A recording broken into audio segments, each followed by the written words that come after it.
আমি হেঁটে হেঁটে কলেজের দিকে যাচ্ছিলাম, কিন্তু সময়ের দিকে একটু খেয়াল করিনি। ক্লাসের সামনে যেতেই বললাম, ম্যাম, আসতে পারি? হৃদয়, কয়টা বাজে দেখ তো।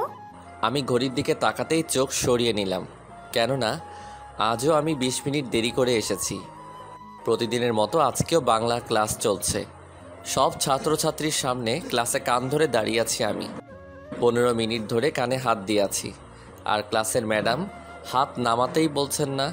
ম্যাডামের এমন আচরণ দেখে আমার কাঁদো কাঁদো মুখ, ভাষা নির্বাক, আর ক্লাসের সবাই আমাকে দেখে হাসাহাসি করছে।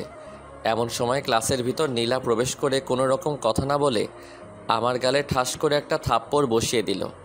মেয়েটা হঠাৎ করে আমাকে থাপ্পড় মারাতে ক্লাসটা নিথর হয়ে গেছে। কেউ বিশ্বাস করতে পারছে না এ কী হলো ক্লাসে। ক্লাসের ম্যাডাম বলে উঠলেন, কি হয়েছে মা? তুমি এভাবে ক্লাসের ভেতর ঢুকে কোনো রকম কথা না বলে হৃদয়কে থাপ্পড় মারলে কেন? থাপ্পড় আমি সাধে মারিনি, যাকে মেরেছি তাকে জিজ্ঞেস করুন কেন মারছি।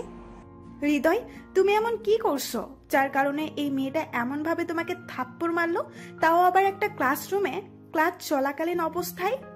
ম্যাডাম, আমি কিচ্ছু করিনি, বিশ্বাস করুন। আর জানি না আমাকে কেন এমনভাবে মারলো মেয়েটা। সব মিথ্যা কথা, সব। তুমি সব জানো। তুমি আমার বান্ধবীর সাথে এমনটা না করলেও পারতে। আমি আপনার বান্ধবী? কি বলছেন এসব? ন্যাকা, কিচ্ছু জানে না। ভাজা মাছটা উল্টে খেতে জানে না মনে হচ্ছে। আচ্ছা মা, আমাকে বলো তো কি হয়েছে? আমি তো এইসবের কিচ্ছু বুঝতে পারছি না। এই ছেলেটা আমার বান্ধবীর সাথে প্রেম করে ওর সব কিছু কেড়ে নিয়ে এখন আমার বান্ধবীকে অনেক কিছু বলেছে, আর যার কারণে আমার বান্ধবী সুইসাইড করতে চেয়েছিল। আর এর সব কিছুর পেছনে শুধু এই ছেলে জড়িত। নীলার এমন কথা শুনে আমার মাথার উপর যেন আকাশ ভেঙে পড়ল।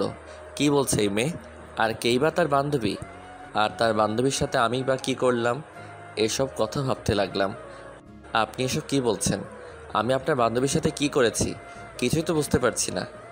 শুধু তাই না, আমার বান্ধবী এখন মা হতে চলেছে, আর সব কিছু করেছো শুধু তুমি তুমি তুমি। অনেক জোরে জোরে নীলা কথাগুলো বলল। ক্লাসের ম্যাডাম এমন কথা শুনে নিজের কানকে বিশ্বাস করতে পারছে না। তার ভাই অন্য একটা মেয়ের সাথে এমন বাজে কাজ করতে পারলো। ক্লাসের ম্যাডামই হলেন আমার বড় বোন। এবার আমাকে আপু একটা কষে থাপ্পড় দিলেন গালে। আপু, আমি কিছু করি? চুপ, একদম চুপ। তোকে এতদিন এত কষ্ট করে মানুষ করলাম, আর তার প্রতিদান তুই এভাবে দিলি? তোকে আমার ভাই ভাবতেও লজ্জা লাগছে। ছি ছি ছি। আমি আপুর মুখে এমন কথা শুনে কেঁদেই দিলাম। এবার চোখ থেকে অঝরে জল ঝরছে। ক্লাসটা পুরাই স্তব্ধ হয়ে গেছে। সকল ছাত্রছাত্রীরা কিছুক্ষণ আগে আমাকে দেখে হাসছিল, আর এখন তারা সবাই স্তব্ধ। নীলার বান্ধবীর সাথে আমার রিলেশন হয়েছিল, আর এখন তার গর্ভে আমার সন্তান, তাও আবার অবৈধভাবে। নীলা এমন করুণ অবস্থা জেনে আর চুপ করে থাকতে পারিনি।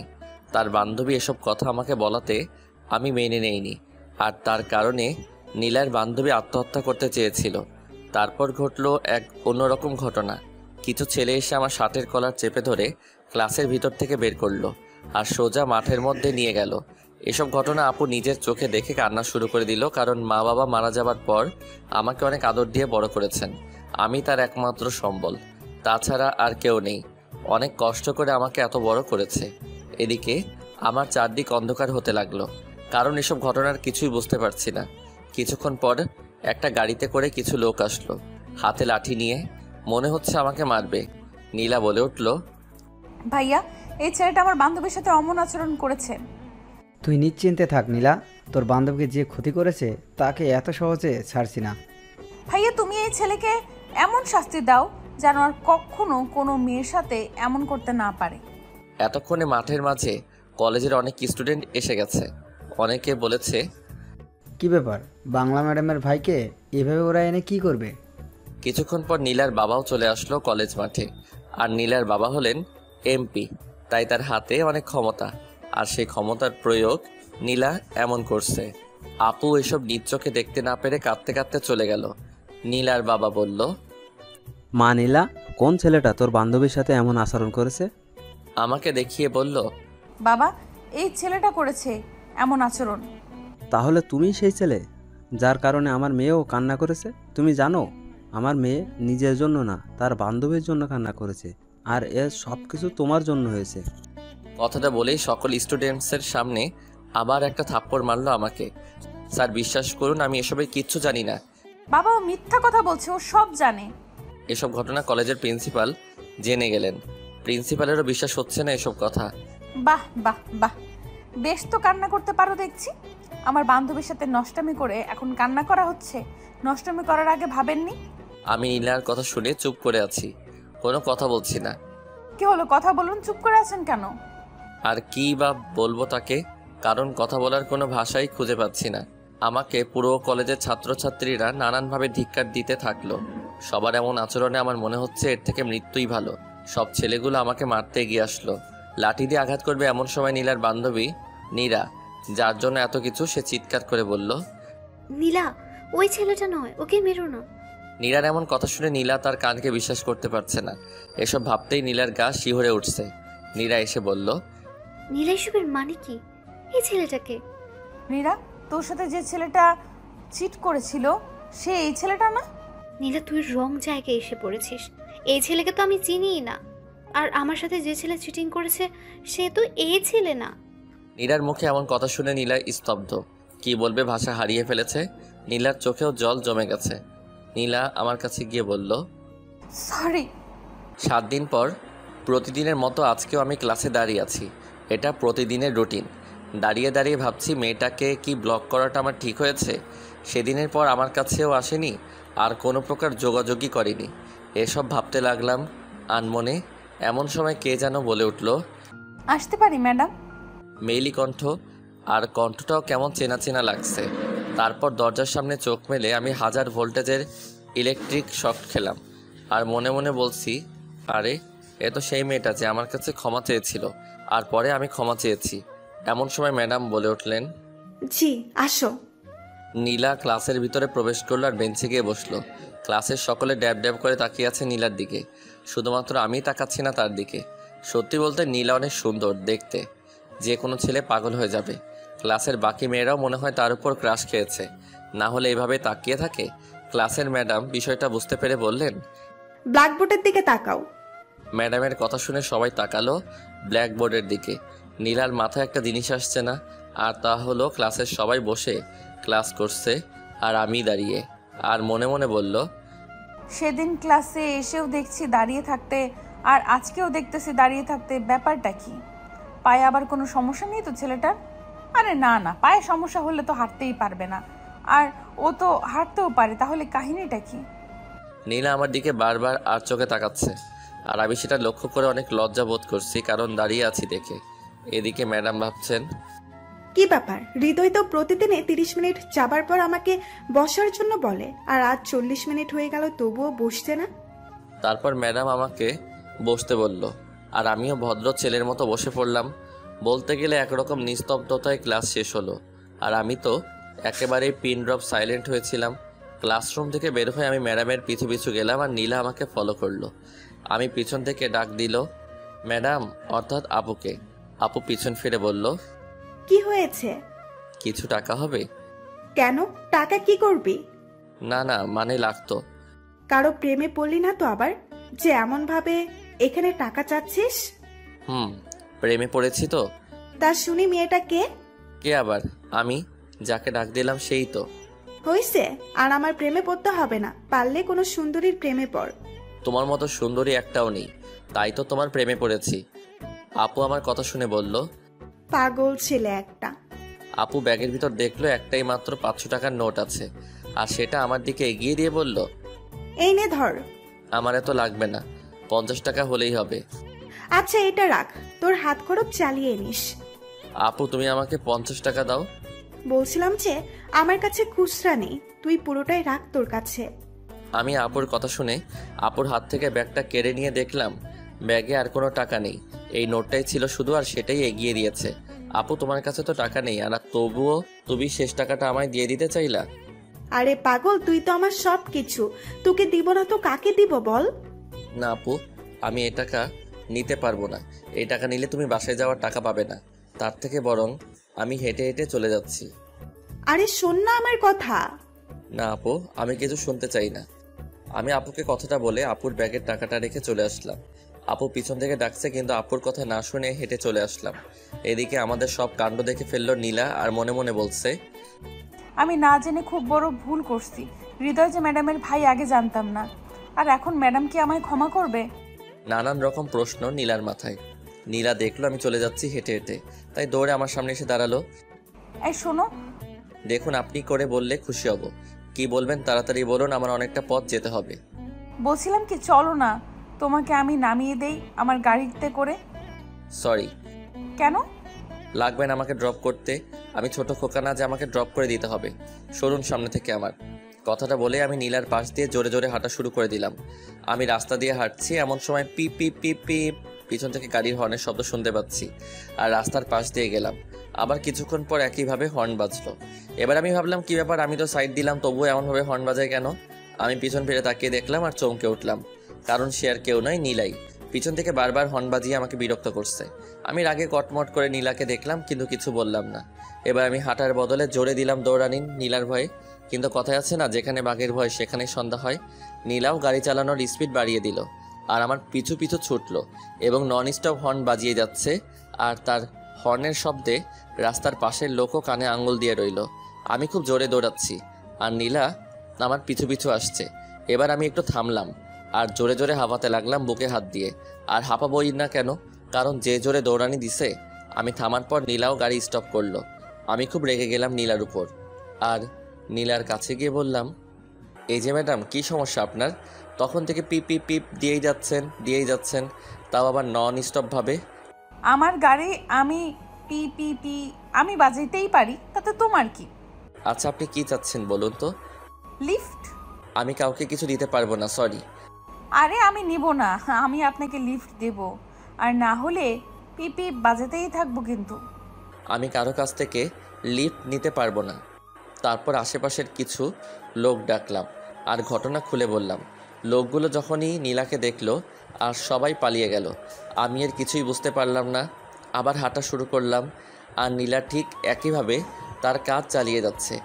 এবার আমি আর সহ্য করতে না পেরে কানের ভিতর 2 আঙ্গুল দিয়ে আবার দিলাম দৌড়, আর দৌড়াতে দৌড়াতে বাসায় এসে পৌঁছালাম। বাসায় গিয়ে সোজা ধপ করে বিছানায় পড়ে গেলাম, আর বলতে লাগলাম, বাপরে বাপ, এই মেয়ে না গন্ডি রে বাবা, কেউ এমন করে নাকি? এই কাজ আমি করলে ইপটিজিকের নাম করে 1 কোটি কেস বানানো হতো, অথচ কেউ কিছু না বলে পালিয়ে গেল। রাতের খাওয়া শেষ করে আমি শুয়ে শুয়ে আজ রাস্তায় যা ঘটে গেল তা ভাবছি আনমনে। অমনি ধপাস করে একটা শব্দ হলো ঘরের ভিতর। আমি লাফ দিয়ে বিছানা থেকে উঠে পড়লাম, আর একজনকে দেখে আউ করে চিৎকার করে দিলাম।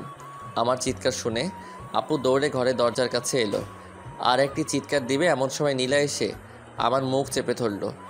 খবরদার চিৎকার দিবে তো তোমাকে ফাঁসিয়ে দেব, আর বলবো তুমি আমাকে জোর করে এত রাতে তোমার ঘরে নিয়ে আসছো। আমার মুখ চেপে ধরে আছে নীলা, আর আপু ঘরের বাইরে থেকে আমাকে ডাক দিচ্ছে, কিন্তু আমি কোনো কথা বলতে পারছি না। আমি তোমার মুখ থেকে হাত সরিয়ে নিচ্ছি। তোমার আপুকে বলবা ঘরে কিচ্ছু হয়নি, বলবা খারাপ স্বপ্ন দেখেছি। যদি উল্টাপাল্টা কিছু বলো তাহলে খবর আছে।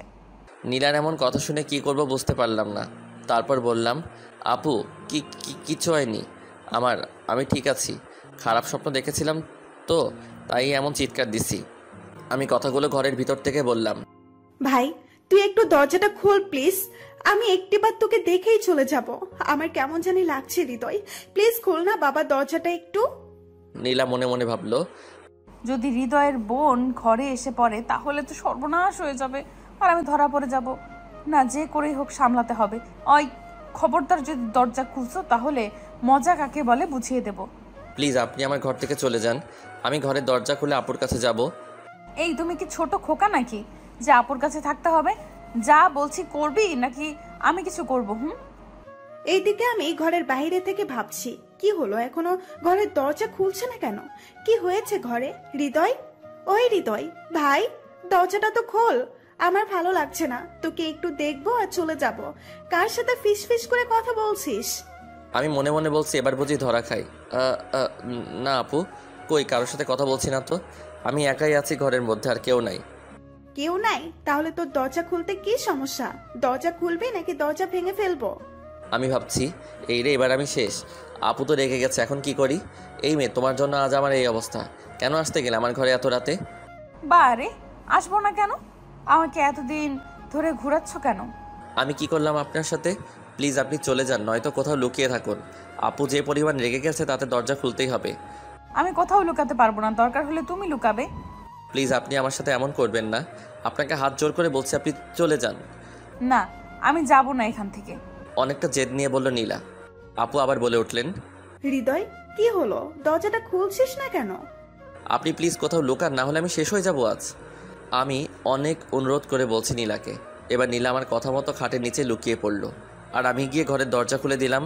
আপু ঘরের ভিতর প্রবেশ করলো। কিরে, এতক্ষণ লাগে তোর ঘরের দরজা খুলতে? কার সাথে এমন ফিস ফিস করে কথা বললি? না না না, কই কারোর সাথে না। আমি তো একা একা কথা বললাম। আর কি, তুমি দেখো কেউ নেই ঘরে। কিরে, তোর কি হয়েছে? কি তুই তো কখনো তুতলাস না, আজ এমন কি হলো যে তুতলাচ্ছিস? না আপু, আমার কিছু হয়নি। তুমি যাও তো, আমি ঘুমাবো। ভাই বোনের সব কথা আমি খাটের তলা থেকে শুনছি আর মুচকি মুচকি হাসছি। তোর ঘরে কেউ একজন আছে, আমি একটু খুঁজে দেখি।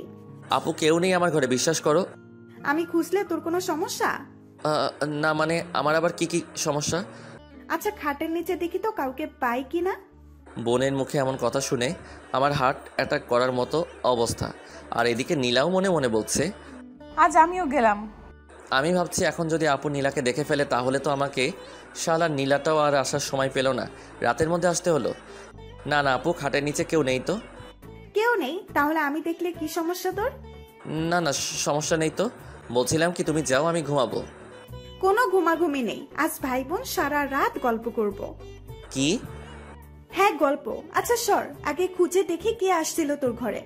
আপু আমার কোনো রকম কথা না শুনে খাটের নিচে লাইট মেরে দেখতে লাগলো, আর আমি করে একটা বড় চিৎকার দিলাম। আর আপু খাটের নিচে দেখলো। এত রাতে এমন রাক্ষসের মতো চিল্লাচ্ছিস কেন? খুশিতে চিল্লাচ্ছি, আপুর খুশিতে। হয়েছে হয়েছে, আর ঢং করতে হবে না, অনেক রাত হয়েছে, এখন লক্ষ্মী ছেলের মতো ঘুমিয়ে পড়। আপু খাটের নিচে কেউ নেই? না, কেউ নেই, এখন ঘুমিয়ে পড়। সত্যি কেউ নেই? সত্যিই কেউ নেই। কথাটা বলেই চলে গেল আপু ঘর থেকে, আর সাথে সাথে আমি ঘরের দরজা বন্ধ করে দিলাম। আর ভাবছি কি ব্যাপার, নীলা গেল কোথায়? খাটের নিচেই তো ছিল। আমি এবার খাটের নিচে তাকিয়ে দেখলাম ঠিকই তো, নীলা নেই খাটের নিচে। তাহলে গেলটা কোথায়? আমি ভাবছি ভূত নয় তো আবার। ও আপু তুমি গেলা কেন? আমার বড্ড ভয় করছে। আমি খাটের নিচে তাকিয়ে আছি, এমন সময় নীলা আমার পিঠে টোকা দিল, আর আমি ভাবলাম ভূত, তাই আবার চিৎকার দেওয়ার আগে আমার মুখ আবার চেপে ধরে বিছানায় ধপাস করে পড়ে গেলাম। আমি আর নীলা আমার বুকের উপর পড়ে আছে, আর আমি অপলক নয়নে তাকিয়ে আছি নীলার চোখের দিকে, চোখ এক বিন্দু সরাচ্ছি না। এই যে হ্যালো, এমন করে কি দেখছো? নীলার কথা শুনে আমার ঘোর কেটে গেল, আর নীলাকে সরিয়ে দিয়ে বিছানা থেকে নেমে গেলাম। কই কিছু না তো, কি আবার দেখব? আপনি প্লিজ আমার ঘর থেকে চলে যান, নয়তো আপু আসলে আর রক্ষা হবে না। চলে যেতে পারি একটা শর্তে। আমার অপরাধগুলো তোমাকে ক্ষমা করে দিতে হবে। আচ্ছা ঠিক আছে, দিলাম, এবার প্লিজ যান। না, এভাবে বললে হবে না, তোমাকে বলতে হবে নীলা তুমি খুব ভালো একটা মেয়ে, তোমার সমস্ত অপরাধ আমি ক্ষমা করে দিলাম। আমি ভাবছি এখন নীলার কথা মেনে নেওয়া ছাড়া আর কোনো রাস্তা নেই, তাই বাধ্য হয়ে বললাম, নীলা তুমি খুব ভালো, খুব মিষ্টি, তোমার সব কিছু অপরাধ ক্ষমা করে দিলাম। এই তো, গুড বয়। এবার প্লিজ যান। আচ্ছা আচ্ছা, যাচ্ছি। তারপর নীলা আমার ঘর থেকে চলে গেল মুচকি মুচকি হাসতে হাসতে, আর আমি একটা হাঁপ ছাড়লাম আর বলছি, যাক বাবা বাঁচলাম, ভাগ্য ভালো আপু দেখে নাই, যদি দেখতো না জানি কি বলতো আমাকে। এদিকে রাতে ঘুমাতে পারছি না, শুধু নীলার মুখটা চোখের সামনে ভেসে আসছে। নীলাকে ভাবতে ভাবতে একসময় ঘুমিয়ে পড়লাম। হঠাৎ করে দরজায় ঠক ঠক কেউ শব্দ করছে, আমি খুব বিরক্ত হয়ে গেলাম, আর বিছানা থেকে উঠে দরজা খুলতে গেলাম। দরজা খোলা মাত্রই দেখতে পেলাম নীলা মুচকি মুচকি হাসছে। প্রথমে ভাবলাম চোখের সমস্যা বোধহয়, পরক্ষণে চোখ দুটো কচলিয়ে দেখলাম না ঠিকই আছে, এটা নীলাই। নীলাকে দেখে আবার আমার অবস্থা খারাপ হয়ে গেল। ভাবছি কালকে রাতেই না চলে গেল, এখন আবার আসলো কেন? আর তাছাড়া এখন তো আপু বাসায় আছে। আমি হাঁ করে তাকিয়ে আছি নীলার দিকে।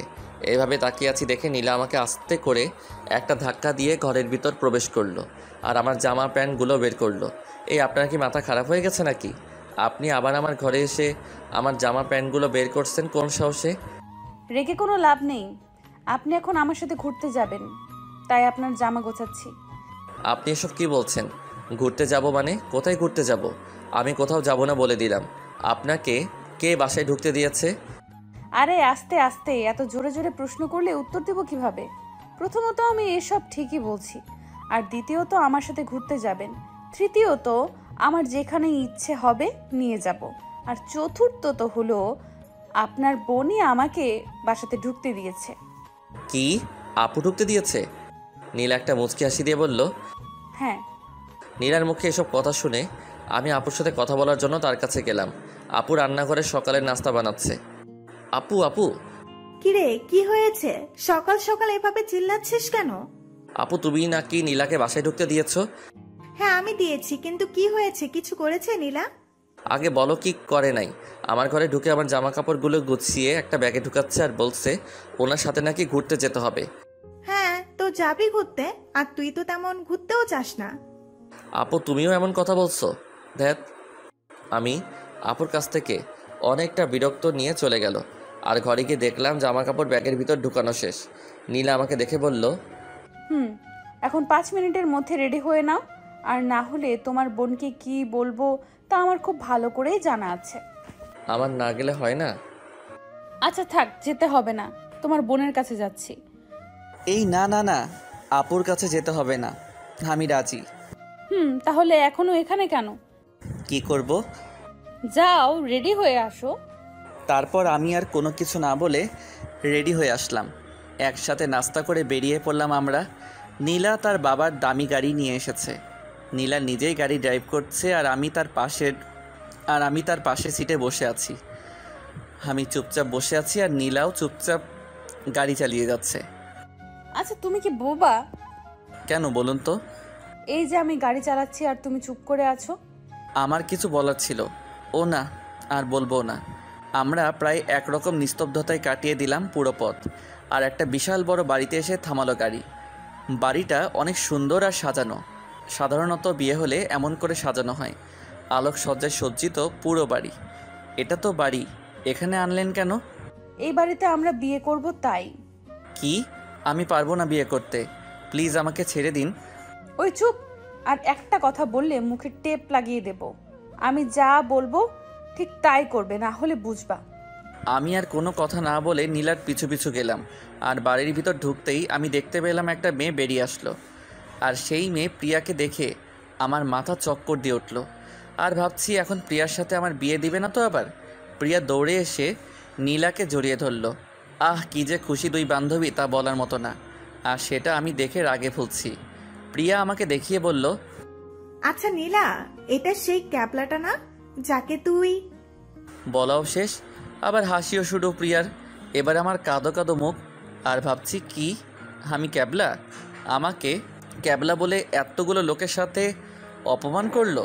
নীলা আমার দিকে তাকালো। নীলার আর বুঝতে বাকি রইল না যে আমার ভালো লাগছে না, তাই তার বান্ধবীকে বলল, কিরে, এখানেই দাঁড় করিয়ে রাখবি না ভেতরে ঢুকাবি? তারপর আমি আর নীলা দুইটা ঘরে প্রবেশ করলাম। আর আমি ঘরে শুয়ে শুয়ে ভাবছি, আমি কি সত্যিই ক্যাবলা? পরের দিন ঘুম থেকে উঠে দেখি বাড়িতে আত্মীয় স্বজন অনেক, আর সবাই হাসি খুশি। আমার মনে একটাই চিন্তা, আমার সাথে কারো বিয়ে দিবে না তো? অবশেষে জমকালো বিয়ের অনুষ্ঠান আরম্ভ হলো। কনে আর বরকে দেখে আমি হাঁপ ছেড়ে দিলাম। আজ নীলা শাড়ি পরেছে, হাতে চুড়ি, ঠোঁটে লিপস্টিক, হালকা মেকআপ, চোখে কাজল, সব মিলিয়ে পুরো ফাটাফাটি লাগছে নীলাকে। আর পায়ে নুপুরে পড়েছে, আর তার শব্দে আমার মনের মাঝে ঝনঝন করছে।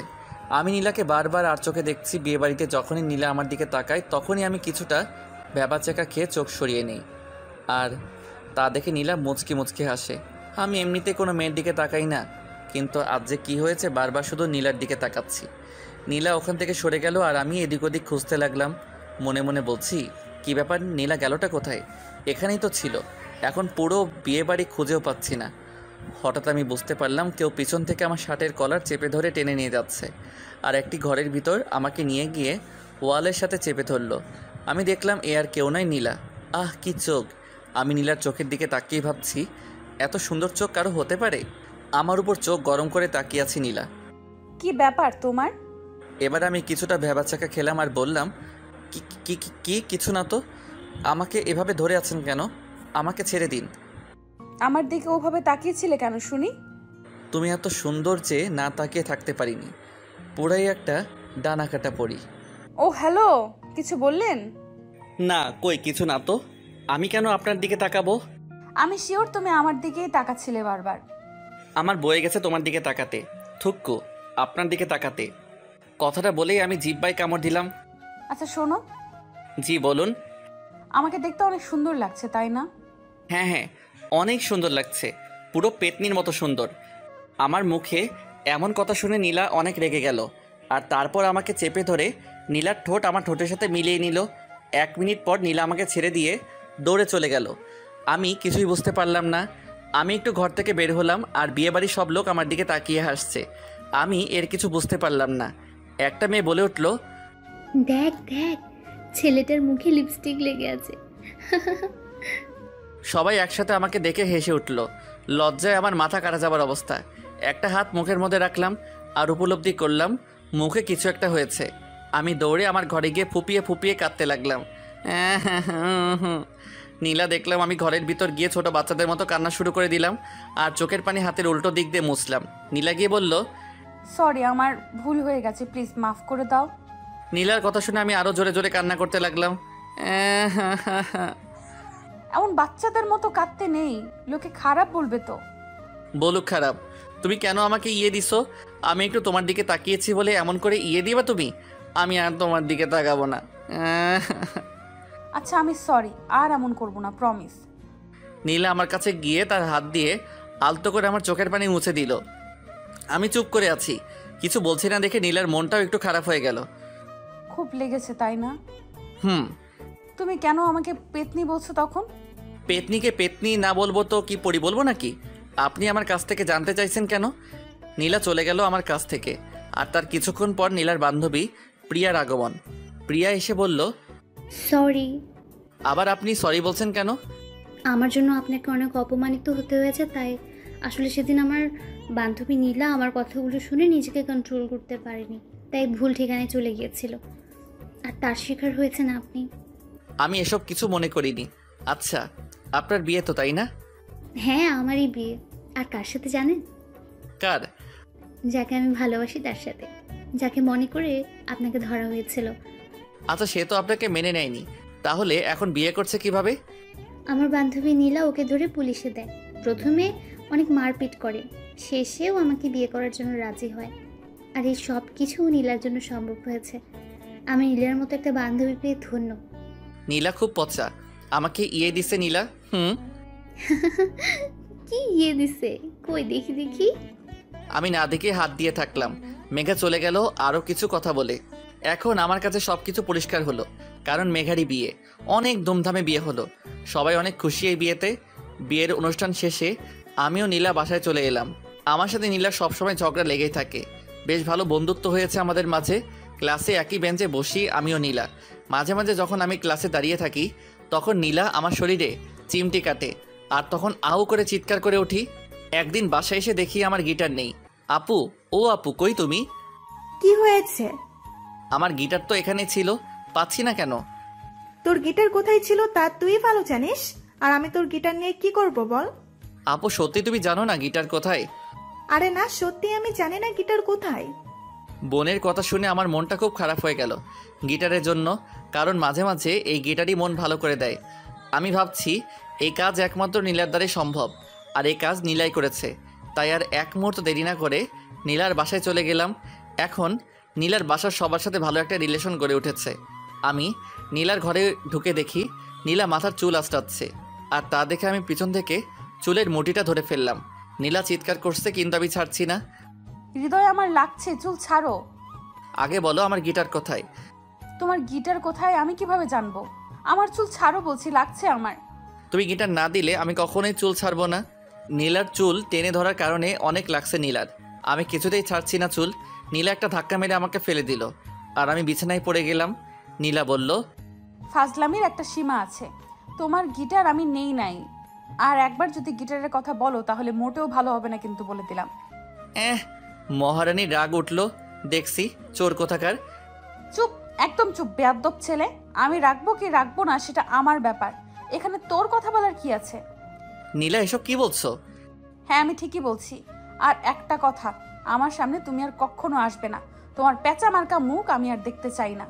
তোমাকে আমি অনেক ভালো ভেবেছিলাম, কিন্তু তুমি অনেক নীচ, অনেক বাজে, আর কখনো তোমার মুখ আমাকে দেখাবে না।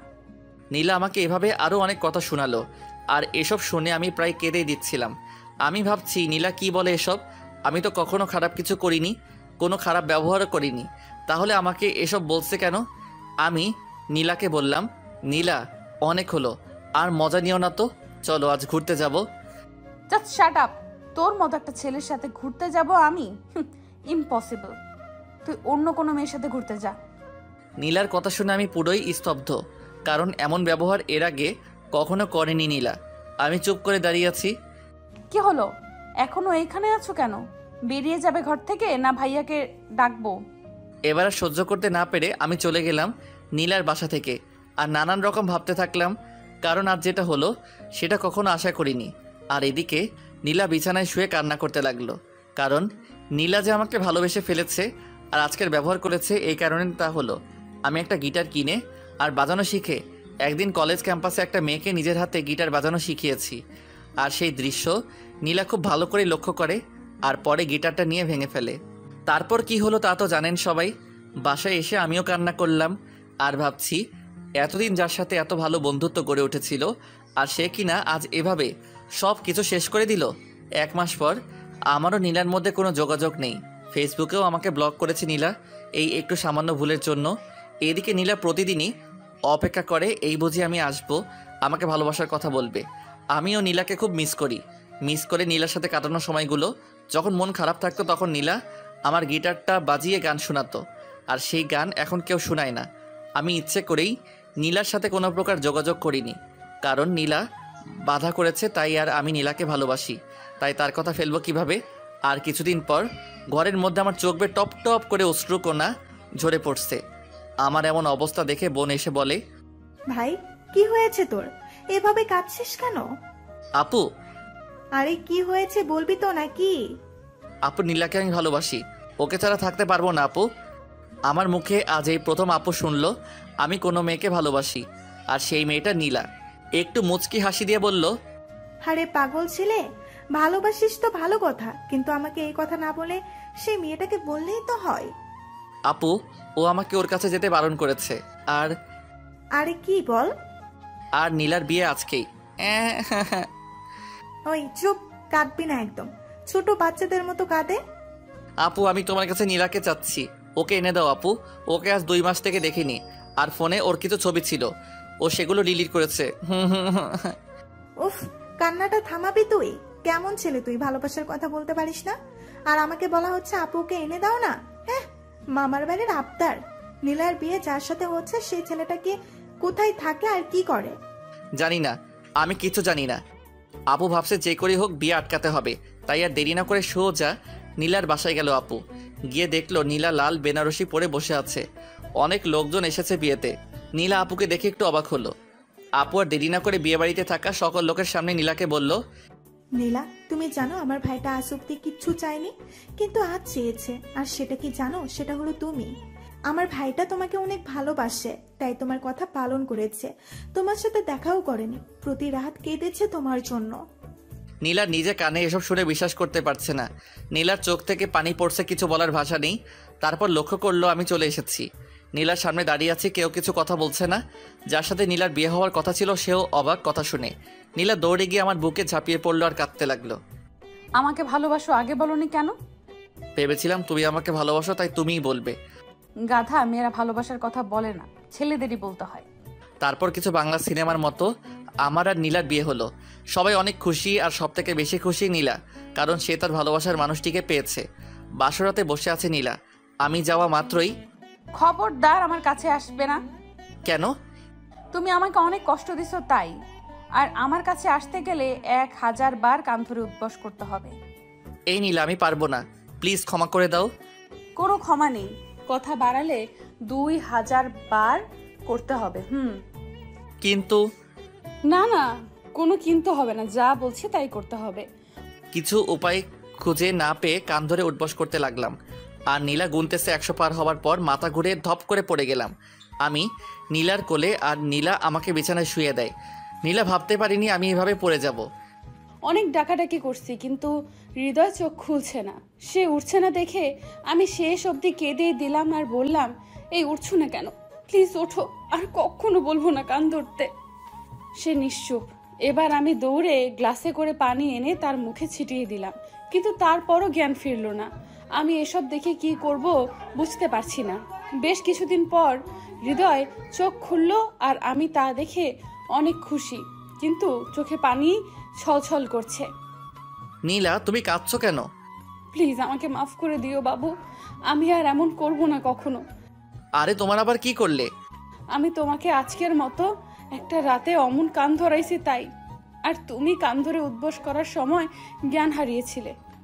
আরে আমি তো এমনি জ্ঞান হারানোর অভিনয় করেছিলাম। আমি জানতাম না তুমি এমনভাবে কাঁদবে। আমায় খুব ভালোবাসো তাই না? মানে কি? তার মানে তুমি এতক্ষণ ধরে আমার সাথে অভিনয় করলা? আমি তোমায় কচু ভালোবাসি, কচু কচু কচু, 1 কচু 2 কচু 3 কচু। ও আচ্ছা তাই, তাহলে থাকো, আমি গেলাম। তোমারে আজকে মেরেই ফেলবো শয়তান। আমার সাথে ফাজলামি করো বাসর রাতে, তাই না? কথাটা বলেই নীলা কিল ঘুষি মারতে থাকলো আমার গায়ে নন স্টপলি। আর আমি কিছু উপায় না পেয়ে শক্ত করে জড়িয়ে ধরলাম নীলাকে। আমাকে ছেড়ে দাও। কেন? তোমাকে আরো কিল খুশি মারবো তাই। আমি তো ছাড়ছি না তোমায়। ছেড়ে দিবা নাকি আপুকে চিৎকার করে ডাকবো? আচ্ছা ডাকো দেখি, গলায় কত জোর তোমার। নীলা ডাকতে যাবে এমন সময় আমি নীলাকে ইয়ে দেই, আর নীলা আমাকে না বেড়ে জড়িয়ে ধরে তলিয়ে যায় ভালোবাসার অতল সাগরে। চলতে থাকুক আমাদের ভালোবাসা।